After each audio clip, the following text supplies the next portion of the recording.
ಇದೆಲ್ಲ ನೋಡ್ತಿದ್ರೆ ಭಯ ಆಗ್ತಿದೆ. ಮನೇಲಿ ಅಪ್ಪ, ಅದು ಹೋಗ್ಲಿ ಅವ್ರ ಗಂಡ್ಸು ಅನ್ಕೊಳ್ಳೋಣ. ನಮ್ಮಮ್ಮ ಯಾವಾಗ್ಲೂ ಡ್ರಿಂಕ್ಸೆ. ಇಲ್ಲಿ ನೋಡಿದ್ರೆ ಈ ಅಜ್ಜಿನೂ ಅದೇ ರೀತಿ, ಎಲ್ಲ ಅದೇ ರೀತಿನೇ. ಡೈಲಿ 3 ಬಿಯರ್, ಇಲ್ಲ ಅಂದ್ರೆ ಅರ್ಧ ಬಾಟ್ಲು ಬ್ರ್ಯಾಂಡಿ. ನನ್ ಮುಂದೆ ತುಂಬಾ ಮಹಿಳೆಯರು ಕುಡಿತಾ ಇದ್ದಾರೆ, ಅದು ಸರ್ವಸಾಧಾರಣ. ಹೆಣ್ಮಕ್ಳು ಈ ರೀತಿ ಎಲ್ಲ ಮಾಡಿದ್ರೆ ನಾವೆಲ್ಲ ಎಲ್ಲಿ ಹೋಗೋದು? ನಾಶ ಆಗೋಗುತ್ತೆ, ತುಂಬಾ ನಾಶ ಆಗೋಗುತ್ತೆ. ಹೆಣ್ಮಕ್ಳಿಗೆ ರೋಲ್ ಮಾಡೆಲ್ ಆಗಿರ್ಬೇಕಾದ್ರೆ ಅಮ್ಮಂದಿರೇ ಹಿಂಗಾಗೋದ್ರೆ ಅವ್ರಾದ್ಮೇಲೆ ಬರೋ ಹೆಣ್ಮಕ್ಳು ಸ್ವಾಹ. ಒಳ್ಳೆ ಕೆಲ್ಸ ನನ್ಗೆ ಮಕ್ಳೇ ಇಲ್ಲ. ಯಾಕೆ ಲೋಲಿಕ ಎಲ್ಲರೂ ಈ ರೀತಿ? ತುಂಬಾ ಮನ್ಸಿಗೆ ಬೇಜಾರಾದವರು ಅದ್ರಿಂದ ತಪ್ಪಿಸ್ಕೊಳ್ಳೋದಿಕ್ಕೆ ಹೆಣ್ಮಕ್ಳು ಈ ರೀತಿ ಎಲ್ಲ ಆಡ್ತಾರೆ. ಎಲ್ಲ ಅತ್ಯಾಚಾರ ಆಗಿರೋ ಹೆಣ್ಮಕ್ಳು ಈ ರೀತಿನೇ ಆಗ್ತಿದಾರೆ. ನನ್ ರೀತಿ ತುಂಬಾ ಕುಡಿಯೋ ಅಂತ ಹೆಣ್ಮಕ್ಳು ನೋಡಿ ನೀನ್ ಅನ್ಕೋ, ಮುಕ್ಕಾಲ್ ಪಾಲು ಒಳಗಡೆ ನೋವುಗಳನ್ನ ಇಟ್ಕೊಂಡಿರೋರೇ ಆಗಿರ್ತಾರೆ. ಇಲ್ಲ ಅಂದ್ರೆ ಅವ್ರ ಬಾಳನ್ನೇ ಕಿತ್ ಹಾಕೊಂಡು ಹೋಗಿರ್ತಾರೆ. ನಾನು ಬೇಗನೆ ಕುಡಿಯಕ್ ಆರಂಭಿಸ್ತೀನಿ ಅನ್ಸ್ತಿದೆ. ನಿನ್ನ ನಾನೇ ಕೊಲ್ತೀನಿ. ನಿಮ್ ಮನಸ್ಥಿತಿನೇ ಅದೇ ಮುಖ್ಯ. ಪ್ರೀತಿಸ್ದವನ ಮನ್ಸಲ್ಲಿ ನೆನೆಸ್ಕೊಂಡು ಗಂಡನ್ ಜೊತೆ ಮಲ್ಗಿರೋ ಎಷ್ಟೋ ಹೆಣ್ಮಕ್ಳನ್ನ ನಾನು ನೋಡಿದ್ದೀನಿ. ನಾನು ಎಷ್ಟು ಮನೇಲಿ ಹೋಮ್ ನರ್ಸ್ ಆಗಿದ್ದೀನಿ.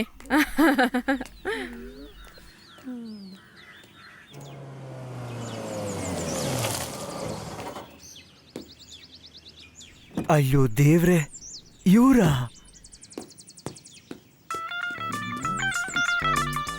ಏನ್ ಸರ್ ಇದು? ನಿಮ್ಮನ್ ಗುರ್ತಿಡಕ್ ಆಗದೆ ಇರೋ ರೀತಿ ಬದಲಾಗ್ಬಿಟ್ಟಿದ್ದೀರಾ? ಎಷ್ಟು ದಿನಗಳಾಯ್ತು ನಿಮ್ಮನ್ನ ನೋಡಿ. ನಾ ಇವಾಗ ಕೂಡ ಹೋಗ್ಬಿಟ್ಟು ಬಂದೆ ಅಲ್ಲಿಗೆ. ಎಲ್ಲಿ? ಅಲ್ಲಿಗೆ ಸೌದಿಗೆ. ಅಲ್ಲಿ ತುಂಬಾ ಮುಖ್ಯವಾದ ವಿಷಯ ಎಲ್ಲ ಇಲ್ಲಿ ಇತ್ತು. ನನಗೆ ಎಲ್ಲ ಕೆಲಸ ಮುಗಿಸ್ಬಿಟ್ಟು ನೆಮ್ಮದಿಯಾಗಿ ಇಲ್ಲಿ ವಾಪಸ್ ಬಂದ್ಬಿಟ್ಟೆ. ಸರಿ, ಒಳ್ಳೇದಾಯ್ತು ಬಿಡಿ. ಸರಿ, ಆನಂದ್ ಸಾರು ಗುರೂಜಿನು ಎಲ್ಲಪ್ಪ ಹಳೆ ರೀತಿನೇನಾ? ಹೌದು, ಇಲ್ಲಿ ಎಲ್ಲನೂ ಅದೇ ರೀತಿ ಇದೆ. ನೀವ್ ಹೇಗಿದ್ದೀರಾ? ನಿಮ್ ಬಿಸ್ನೆಸ್ ಎಲ್ಲ ಹೇಗ್ ನಡೀತಾ ಇದೆ? ಯಾವಾಗ ನೋಡು ಪವರ್ ಕಟ್ಟು. ಈ ಕರೆಂಟ್ ಬಿಲ್ ಕಟ್ಟೋದಕ್ಕೆ ಮನೆನೇ ಅಡಮಾನ ಇಡಬೇಕಾಗಿತ್ತೆ ಅಂತ ಅನ್ಸುತ್ತೆ. ಇರೋ ಫ್ಯಾನ್ನೇ ಅವ್ರು ಹಾಕೋದಿಲ್ಲ, ಹೊಸ ಫ್ಯಾನ್ ಇಲ್ಲಿಂದ ತಗೋತಾರೆ. ಅದಕ್ಕೋಸ್ಕರ ಹೊಸ ಪ್ರೊಡಕ್ಷನ್ ಎಲ್ಲ ನಾನು ಸ್ಟಾಪ್ ಮಾಡ್ಬಿಟ್ಟೆ. ಇರೋದನ್ನ ಹೇಗಾದ್ರೂ ಮಾಡಿ ಸೇಲ್ ಮಾಡಬೇಕು. ಇದೆಲ್ಲ ಬಿಟ್ಬಿಟ್ಟು ಈ ಮುಸ್ತಫಾ ಸೋತ್ ಬಿಡ್ತಾನೆ ಅಂತ ಅನ್ಕೋಬೇಡಿ. ಬಾ ಬಾ. ಎಲ್ಲಿಗೆ?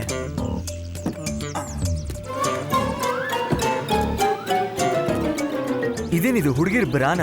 ಹೌದು, ಎಷ್ಟು ಪವರ್ ಕಟ್ ಬಂದ್ರು ಹುಡುಗಿರಿಗೆ ಇದನ್ನ ಬಿಟ್ಟಿರಕ್ ಆಗೋದಿಲ್ವಲ್ಲ. ಸರಿ, ನಾನು ಬಂದಿರೋ ವಿಷಯ ಹೇಳ್ತೀನಿ. ಇದಕ್ಕೊಂದು ಆಡ್ ಮಾಡ್ಬೇಕು. ಅವತ್ ನಾನೇನೋ ತಮಾಷೆಗೆ ಹೇಳಿದೆ, ನೀವು ಅದನ್ನ ನಿಜ ಅನ್ಕೊಂಡ್ಬಿಟ್ರಾ? ಇಲ್ಲ ಇಲ್ಲ ಇಲ್ಲ, ಆತರ ಅನ್ಕೊಳ್ಳಿಲ್ಲ. ಇದಕ್ಕೆ ಹೆಸರಿಡೋದು ಬೇಡವಾ? ಹೆಸರೆಲ್ಲ ಇಟ್ಟಾಯ್ತು. ಒಂದು ಒಳ್ಳೆ ಹೆಸರನ್ನ ಇಡಿ, ಯಾಕಂದ್ರೆ ಹುಡುಗಿರ್ ಬಾಯಲ್ಲಿ ಬರ್ಬೇಕಲ್ಲ. ಏನ್ ಹೆಸರು ಹೇಳಿ? 3 ಅಕ್ಷರ ಅಲ್ಲ, 15 ಅಕ್ಷರಗಳು. 15 ಅಕ್ಷರಗಳ ಅಂತ ಹೆಸರೇನದು? Yours faithfully undergarments. ಒಂದು ಹುಡುಗಿ ಒಬ್ಬ ಗಂಡಸತ್ರ ಈ ಪ್ರಾಡಕ್ಟ್ ನ ತೋರಿಸಿ ಯುವರ್ಸ್ ಫೇತ್ಫುಲಿ ಅನ್ನೋ ಒಂದು ಮಾತನ್ನ ಹೇಳಿದ್ರೆ ಅದಕ್ ಮೇಲೆ ಒಂದು ಕ್ಯಾಪ್ಷನ್ಸ್ ಬೇಕಾ ವಿಲಿಯಮ್ಸ್? ಹೇಗಿದೆ? ನಿಜಾನೇ. ಇದಕ್ಕೂ ಮೇಲೆ ಇನ್ನೇನ್ ಫೇತ್ಫುಲ್ ಬೇಕು? ನೀವು ನಿಜವಾಗ್ಲೂ ತುಂಬಾ ದೊಡ್ಡವರು ಸರ್. ತುಂಬಾ ಅದ್ಭುತವಾದ. ಒಂದ್ ವಿಷಯ, ಆ ಹುಡುಗಿನೇ ಇದನ್ನ ನಟಿಸ್ಬೇಕು. ಯಾರು? ನನ್ನ ಫ್ಯಾನ್ ಆಡಲ್ ಬಂದಿದ್ದಲ್ಲ ಆ ಹುಡುಗಿ, ಅದೇ ಹುಡುಗಿನೇ ಬೇಕು. ಆ ಹುಡುಗಿನೇ ಖಂಡಿತವಾಗಿ ನಟಿಸ್ಲೇಬೇಕು. ಏನ್ ಹೇಳ್ತೀಯಾ? ನಿಮ್ಮ ಹತ್ರ ಆಗಲ್ಲ ಅಂತ ಹೇಳಿ ನಾನು ನ್ಯೂ ಜನರೇಷನ್ ಹುಡುಗನ ಹಿಡ್ಕೊಂಡು ಮಾಡ್ಕೋತೀನಿ. ನ್ಯೂ ಜನರೇಷನ್ ಅದೇ ತಾನೇ ಇವಾಗಿನ ಟ್ರೆಂಡ್. ಕೆಂಪು ಕಲರ್ ರಿಬ್ಬನ್ ಆ ತರ ಯಾವ್ದೋ ಒಂದು. ಆ ಹಾಡ್ಗೂ ಇದಕ್ಕೂ ಏನ್ ಸಂಬಂಧ ಇದೆ? ತುಂಬಾ ಇದೆ. ಇಲ್ಲಿ ನೋಡಪ್ಪ, ಇದೇನು ಹೊಸದಾಗಿ ಕಂಡುಹಿಡಿದಿರೋ ಹಾಡಂತೂ ಅಲ್ಲ. ಇದು ಆ ಕಾಲದಲ್ಲೇನೆ ತುಂಬಾ ಹಳೇದಾದ ಗಾನ ಹಾಡುಗಳು. ಈ ತರ ತುಂಬಾ ಇದೆಪ್ಪ. ಹಾಗೆ ಆಗ್ಲಿ, ಇಲ್ಲ ನಿಮ್ ಇಷ್ಟದಂತೆ ಆಗ್ಲಿ. ಸರಿ, ಯಾವಾಗ ಶುರು ಮಾಡೋಣ? ಆಮೇಲೆ ಯಾವಾಗ ಶುರು ಮಾಡೋಣ? ನನಗೆ ಒಂದಿನ ಟೈಮ್ ಕೊಟ್ರೆ ನಾನು ಎಲ್ಲ ಏರ್ಪಾಟು ಮಾಡ್ತೀನಿ. ಓಕೆ, ಒಂದೇ ಒಂದ್ ದಿವಸ. ಆಮೇಲೆ ನೀವು ಮೊದಲು ನೋಡಿ ಮುಸ್ತಫಾ ಅಲ್ಲ, ಇದು ಬೇರೆ ಮುಸ್ತಫಾ. ಅರ್ಥ ಆಗ್ಲಿಲ್ವೇ? ಗೊತ್ತಾಯ್ತಾ ವಿಲಿಯಮ್ಸ್? ಹೆಸರು ಮಾತ್ರ ಮರ್ತು ಬಿಡ್ಬೇಡ. ಯುವರ್ಸ್ ಫೇತ್ಫುಲಿ ಬ್ರಾ ಮತ್ತು ಚಡ್ಡಿಗಳು. ಪ್ರಾಯೋಜಕರು ಉಸ್ತಾದ್ ಮುಸ್ತಫಾ ಖಾನ್.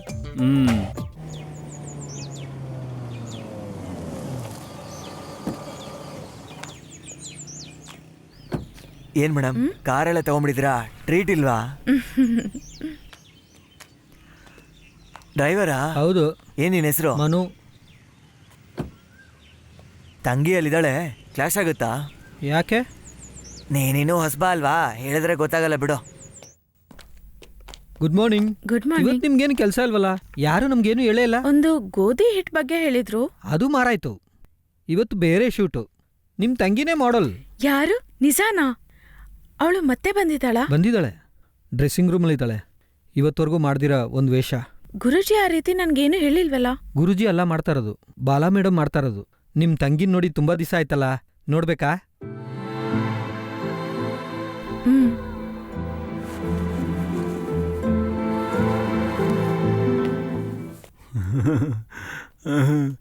Yours faithfully ಪ್ರಮಾದವಾಗಿದೆ. ಇದು ನಾನು ಹೊಲ್ದ ಮಾದರಿನೇನೇ.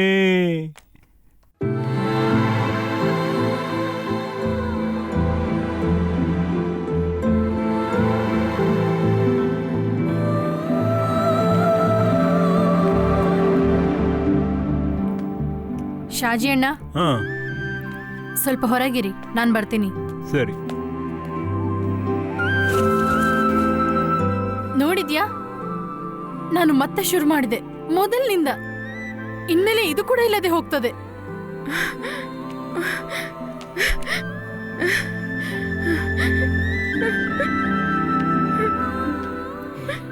ನನ್ನ ಈ ಸ್ಥಿತಿಗೆ ಯಾರು ಕಾರಣ ಅಂತ ಗೊತ್ತಾ? ಜಯಾನಾ ಮೇಡಮ್, ರಾಜಕುಮಾರಿ, ಲೇಟೆಸ್ಟ್ ಸ್ಟಾರ್ ಮಾಡೆಲ್.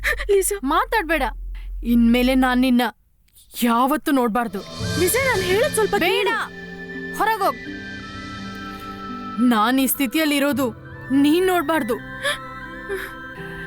ನನ್ನನ್ನು ನಂಬಿ ಇಬ್ಬರಿದ್ದಾರೆ, ನಿನ್ನ ಅಪ್ಪ, ನನ್ನ ಅಮ್ಮ. ಅವರನ್ನ ಕಾಪಾಡ್ಬೇಕಲ್ವಾ? ನಾನಿದ್ದೀನಿ ಅಂತ ಹೇಳ್ತಿದ್ದೀನಲ್ಲ.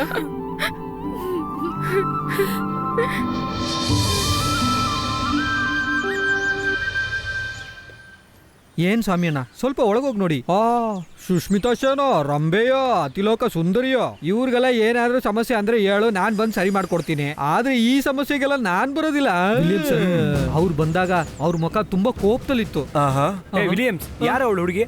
ದುಡ್ಡು ಖರ್ಚು ಮಾಡ್ತಾ ಇರೋ ನನ್ನನ್ನ ಹೊರಗಡೆ ಹೋಗೋ ಆಚೆ ಅಂತಾಳೆ. ಯಾರವಳು? ಅವಳೆ ಡಯಾನಾ, ನಮ್ಮಲ್ಲಿ ಸಳ ಅಕ್ಕ. ಹೌದಾ? ಸಮ ಫಿಗರ್ ಮಾ. ತಂಗಿಗಿಂತ ಅಕ್ಕ ತುಂಬಾ ಚೆನ್ನಾಗಿದ್ದಾಳೆ. ಸಿಗ್ತಾಳ? ಸಿಗುತ್ತಾ? ಏನದು? ನಡ್ಸೋದಿಕ್ಕೆ ಒಬ್ಳನ್ನ ಇಟ್ಕೊಂಡು ಮೇಲ್ಗಡೆ ತಗೊಳ್ಳೋಣ, ಇನ್ನೊಬ್ಳನ್ನ ಇಟ್ಬಿಟ್ಟು ಕೆಳಗಡೆ ತಗೊಳ್ಳೋಣ. ಖರ್ಚೆಲ್ಲ ತುಂಬಾ ಮಾಡ್ತೀಯ, ಪ್ರೊಡ್ಯೂಸರ್ ಅಲ್ವಾ? ಅದೆಲ್ಲ ಏನು ಬೇಡ, ನಾವು ಪ್ಲಾನ್ ಮಾಡ್ದಾಗ ತೆಗೆದ್ರೆ ಅಷ್ಟೇ ಸಾಕು. ಸಾಕು ಅಂದ್ರೆ ಸರಿ. ಆಮೇಲೆ ವಿಲಿಯಮ್ಸ್, ಗುರುಜಿ ತಾನೇ ತಗೊಳ್ತಾ ಇದ್ದಾರೆ. ಸರ್ನ ಅಸೋಸಿಯೇಟು ಬಾಲ, ಹುಡುಗಿ ತುಂಬಾ ಒಳ್ಳೆಯವಳು. ನೋಡಕ್ ಚೆನ್ನಾಗಿದ್ದಾಳೆ, ಹಾಗೆ ಬೆಚ್ಚಿದ್ರೆ ಚೆನ್ನಾಗಿರುತ್ತೆ. ಅದು ಅವ್ರು ಒಪ್ಕೊಂಡ್ರೆ ಮಾಡಕ್ಕಾಗೋದು. ಅಯ್ಯೋ ದೇವ್ರೆ.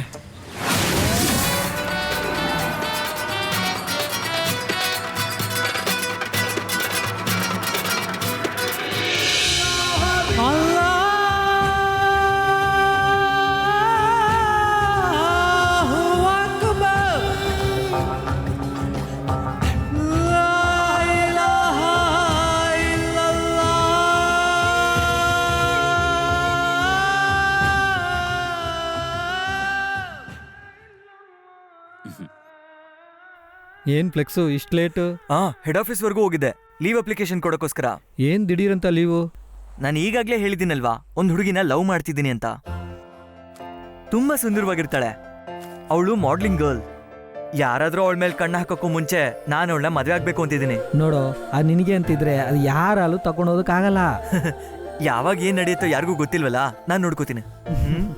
ನಾನು ಅವಳು ಕಾಲ್ ಮಾಡ್ತೀನಿ. ಓಕೆ, ನೀನ್ ಮಾತಾಡು. ಶಿವ ಪೂಜೆಲಿ ಕರಡಿ ಯಾಕೆ, ನಾನು ಯಾಕೆ?